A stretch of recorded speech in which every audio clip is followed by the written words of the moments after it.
नमस्कार, हमारा नाम है समरीन और आपने देखना शुरू कर दिया है लाइव सिटीज। देखिए आज 5 तारीख है और कल 6 तारीख है, यानी कि कल पहले फेज का मतदान होना है। और आप अच्छी तरीके से जानते हैं कि 121 सीटों पर कल यानी कि 6 तारीख को मतदान होगा। लेकिन इससे पहले कई सारे ओपिनियन पोल्स आ गए और आपको बता दें कि इन ओपिनियन पोल्स के नतीजों ने सभी को चौंका कर रख दिया है। तो आखिर ऐसा क्या कुछ निकल के आया है, सब कुछ हम आपको तफसील के साथ इस वीडियो में बताएंगे। तो एक बार फिर से इस मुद्दे पर खरी खरी बातचीत करने के लिए हमारे साथ सीनियर जर्नलिस्ट रवि उपाध्याय जी हैं। सबसे पहले बहुत शुक्रिया जी, बातचीत के आपको भी लिए। जी, सबसे पहले तो रवि जी हम आपसे जानना चाहेंगे कि क्या कुछ निकल के आया है ओपिनियन पोल के सर्वे में। देखिए, बिहार विधानसभा का जो 2 फेज में 2 चरण में जो चुनाव हो रहा है, कुल सीट है 243 उसमें हम लोग कल जो मत डाले जाएँगे, वोट डाले जाएँगे, तो वो उसके तहत 121 विधानसभा क्षेत्र है, तो उसमें उससे आप मत समझिए, इसको ये समझिए कि यह जो 243 सीट का यह आया है ओपिनियन पोल है और ये 1 नहीं, 2 नहीं, 3 ने किया है। तीन तीन ओपिनियन पोल आ चुका है बिल्कुल, 3 जी। ओपिनियन पोल, सबका अलग-अलग ओपिनियन हम्म, पोल है, हम्म, तो हम्म, वही हम लाइव सीरीज़ के व्यूअर्स को बताने चाह रहे हैं कि क्या इस बार जनता का मूड मिजाज है, हम्म, किस पर एतबार कर रही है, किस पर भरोसा है, किस पर कौन से गठबंधन, किस अलायंस पर ट्रस्ट है, तो ये बात सबसे बड़ी बात है, हम्म, इसी को हम लोग डिकोड करते हुए दिखाई पड़ेंगे आपको। बिल्कुल बिल्कुल। तो हम चाहेंगे कि बिना देरी के आप बताइए कि क्या कुछ निकल के आया है तीनों ओपिनियन पोल्स में। ये देखिए सबसे पहले हम बताएँगे आपको मेरिटेज आईएनएस का जो है, ठीक है। ये है तो इसमें एनडीए को आपको 153 से 164 सीट मिलता हुआ दिखाई पड़ हम्म, रहा है, जो इनका है आईएनएस मैट्रिक्स का जो है। हम्म, उसके बाद महागठबंधन का है, वह 76 से 87 है। हम्म, ये इनका है दूसरा महागठबंधन का ये ठीक आ है। रहा है। तीसरा जो है सो ये अदर्स जो अन्य की बात हम लोग हम्म, करते हैं, तो जो अन्य है उसमें 0 से 7 है। माने अन्य में आप समझ लीजिए जिसको आपको रखना है, हम्म, इंडिपेंडेंट को रखना है, यो पार्टी से जन स्वराज को रखना हाँ, है जनसुराज को या रखना है, बाकियों को तो ये रखना है। 0 से 0 से 7 है, हम्म, ये दिखाई पड़ रहा है। अब आइए चाणक्य जो स्ट्रेटजी वाला है, वो क्या कहता है? हम्म, वह चाणक्य स्ट्रेटजी कह रहा है एनडीए 128 से 134, ठीक है। 128 से 134। हम्म, महागठबंधन को बता रहा है, दे रहा है 102 से 108। ठीक है। इसी तरह से अन्य को दे रहा है 5 से 9। हम्म, अन्य में फिर हम बताएंगे आपको कि जनसुराज को रखिए या इंडिपेंडेंट को हम्म, रखिए या फिर बागी होकर के जो लड़ रहे हैं चुनाव विधानसभा का, वो रखिए। अब आइए जो ये prestigious people's people's insight. Insight का है, उसका है वो देखिए एनडीए को दे रहा है 133 से 144, हम्म, हम्म, 143। ठीक है। आपको महागठबंधन को दे रहा है 93 से 102, 102। फिर इसमें भी आपको अन्य इसमें भी है, ठीक है। हाँ। तो ये आपको 2 से 9 है। हम्म, तो ये एक आंकड़ा है। अन्य का भी आंकड़ा अगर आप देखिएगा तो तीनों के में अलग-अलग में आपको वेरी करता हुआ अलग-अलग आंकड़ा दिखाई पड़ा है। किसी में 6 से 7 है अन्य ठीक के है। लिए, किसी में 5 से 9 है अन्य हम्म, के लिए, हम्म, हम्म, किसी में 2 से 9 है अन्य के लिए। तो इसमें आपको एक बड़ा चंक आपको यह भी है इसमें। हम्म, इस बात को भी समझना पड़ेगा। ठीक है। ठीक है। लेकिन अब आप आइए थोड़ा-सा बिल्कुल।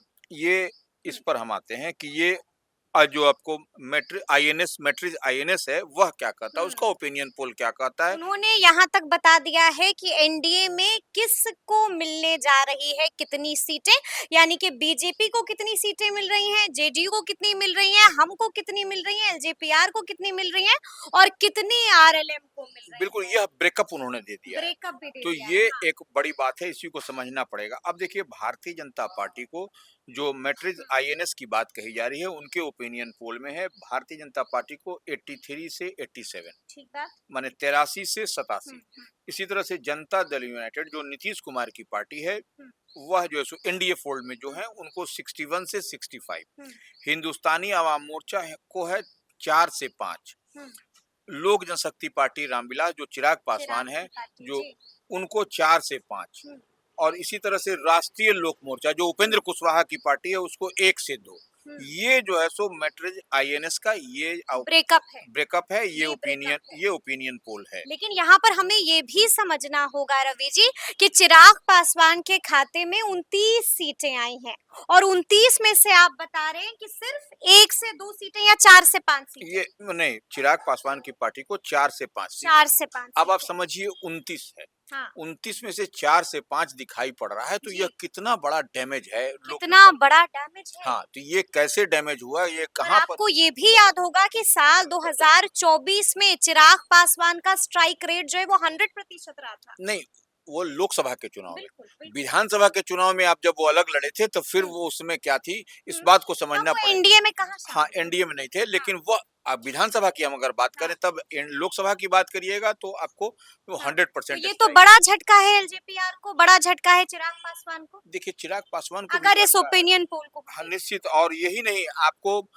हिंदुस्तानी आवाम मोर्चा को भी बड़ा झटका है। उनको 6 ही सीटें मिली हाँ, हैं। 6 सीट मिली है और उनको मैं आपको 4 से 5 4 दिख से रहा 5 है। दिखाया हाँ, हाँ, दिखाई पड़ रहा है। हाँ। तो यह भी एक वो तो वो उपेंद्र कुशवाहा को झटका है। उपेंद्र कुशवाहा को भी झटका है। उपेंद्र कुशवाहा को उपेंद्र झटका है। कुशवाहा को भी 1 से 2 दिखाई पड़ रहा है। हाँ, नहीं, हाँ। जीतन राम मांझी भी कहते हैं कि मेरा 100% स्ट्राइक रेट है, हाँ, लोकसभा बिल्कुल, की बात बिल्कुल, करें। बिल्कुल, 1 हाँ। सीट पर लड़े और 1 सीट पर हाँ, 100% हाँ, हाँ। स्ट्राइक है।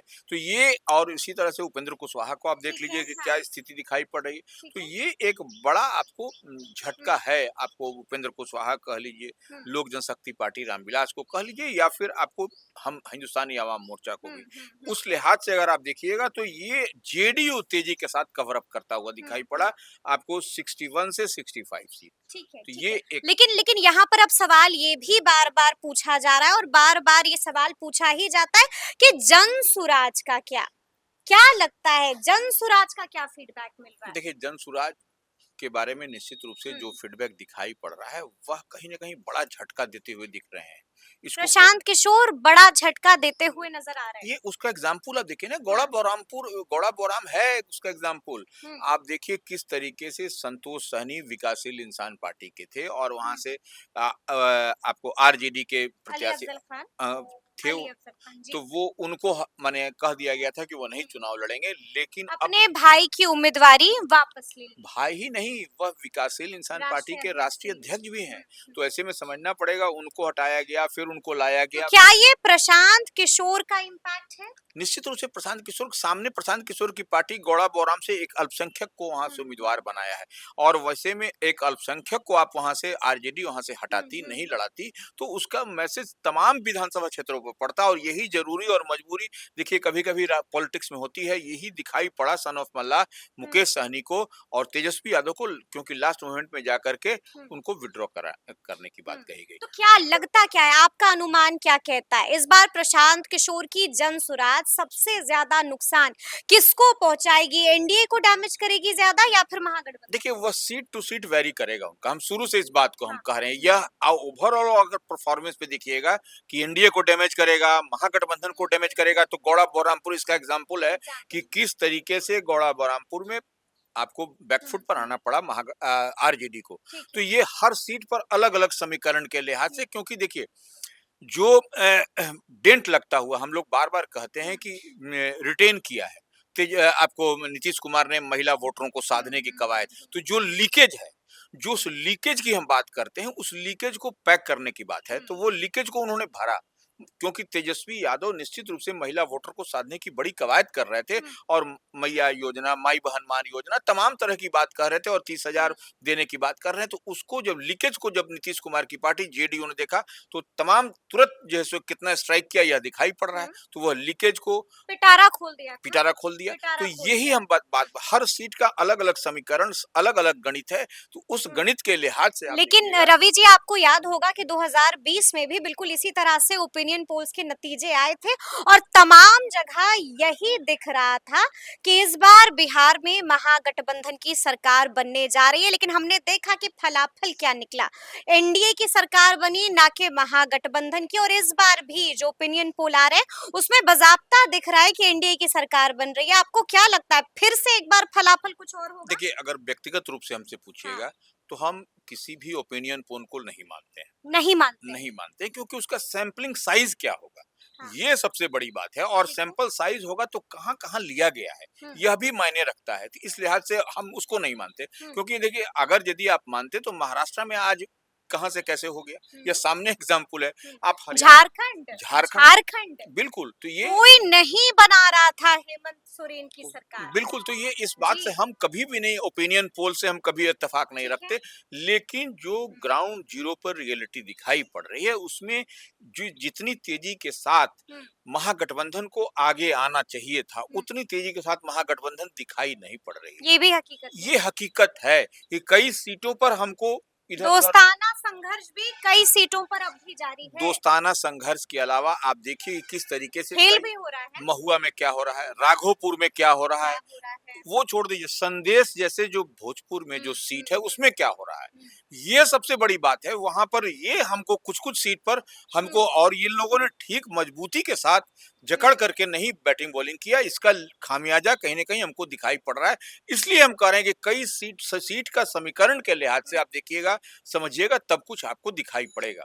सब कुछ समझ में आएगा। और निश्चित रूप से जी। महनार देखिए ना। लेकिन अगर हम ओपिनियन पोल के नतीजों की बात करें तो बिल्कुल साफ लग रहा है कि बिहार में एक बार फिर से एनडीए की सरकार आने जा रही है। निश्चित रूप से देखिए, अगर ओपिनियन पोल या ऐसे भी आप जनता का मिजाज को टटोलिएगा, तो वहां जनता का मिजाज जो ही आप पढ़िएगा, टटोलिएगा, तो कुछ न कुछ आपको, लेकिन टक्कर वाली लड़ाई हाँ, है। टक्कर वाली लड़ाई है, कांटे की लड़ाई है। और कसमकस हम कह रहे हैं, हम तो शुरू से यह बात भी बिल्कुल कहते रहे हैं है, ओपिनियन बिल्कुल पोल से है। पहले से, कि देखिए लड़ाई कसमकस होगी, जीत हार का मार्जिन बहुत कम होगा। बहुत लेकिन ऐसे में पूरे तौर पर मुकम्मल के तौर पर एकजुट होकर के महागठबंधन को लड़ना पड़ेगा। इधर जो दोस्ताना अगर संघर्ष, फतेह करना है मैदान हाँ, सब। तो फ्रेंडली फाइट को दरकिनार करना हाँ, पड़ेगा। हाँ। और जनता को भी अपने जो कोर वोटर हैं उनको अपने साथ करके देखना पड़ेगा। जो उनका समीकरण है महागठबंधन का, उसकी पूरी एकजुटता के साथ, और तेजस्वी यादव को मुख्यमंत्री यदि बनाना है तो थोड़ी सी तो सेक्रीफाइस आपको करनी पड़ेगी। बलिदान तो देना पड़ेगा। तो अब देखना होगा कि आगे आगे क्या कुछ होता है। तो फिर ये पूरी चर्चा और पूरी बातचीत आपको कैसी लगी है, कमेंट करके हमें जरूर बताइएगा। तो ऐसे तमाम अपडेट्स के लिए बिल्कुल ऐसे ही हमारे साथ बने रहिएगा और देखते रहिएगा लाइव सिटीज। बहुत शुक्रिया।